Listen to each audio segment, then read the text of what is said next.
What is up, guys? Ryan Finn here with We Fish Free Clothing brand. Here coming at you with a video about buying your first rod and reel as a beginner fisherman. Just want to start this video off by saying check out my Instagram channel at 3Vein Outdoors. I'll link that in the description below, as well as my own personal YouTube, Ryan F, will also be in the description. But let's get right into this video.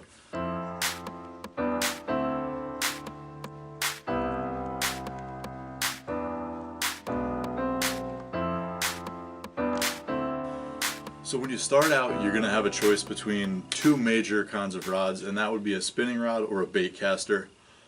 If you're above the point of being 2 or 3 years old, I would definitely skip the Zebco push button. And for a beginner, I would personally go straight into the spinning rod and reel. The bait casters are a lot more difficult to use and get used to. They take a lot of practice and could easily frustrate a beginning fisherman.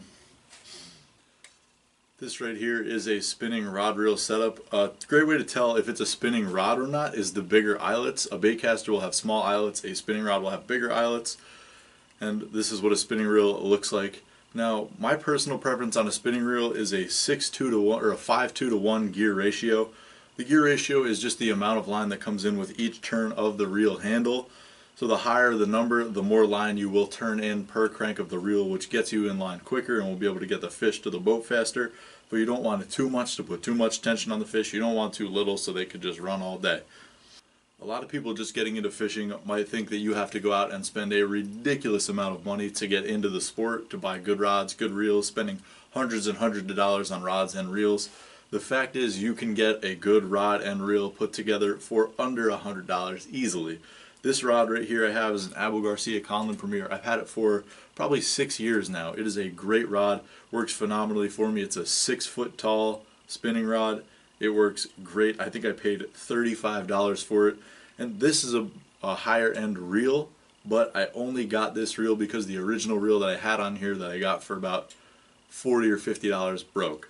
So if you think you have to get into that insanely high dollar gear to be good at fishing and to get into the sport, you are wrong. You can get into it for cheap, and I recommend that's what you do when you're starting. You want to make sure you get into it and you enjoy it. You don't want to just blow a ton of money on a setup like this and then realize it's not for you and just waste the money. Another thing you're going to want to look into when you're first buying your first rod and reel is the size of the reel and the size of the rod. Now, reels are typically in a 1500, 2500, 3500 size, or like you can get like a 25, a 35, that kind of thing. Look for the middle one. A 2500 is preferred for starting. It's not the biggest, it's not the smallest. It holds a good amount of line, but not too much and not too little. It can be versatile to throw pretty much any bait you want. You could line it with anywhere from 6 to 12 pound test line, which is perfect.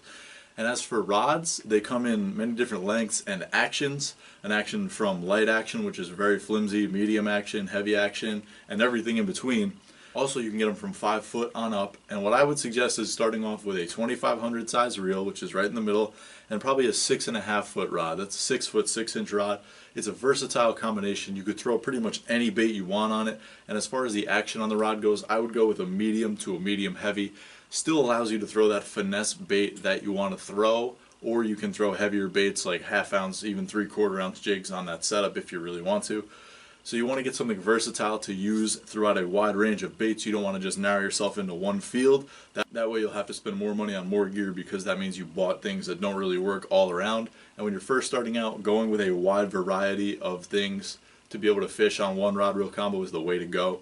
I hope this video helps you guys get into fishing. I hope you really enjoyed it. And if you have any questions, please drop a comment.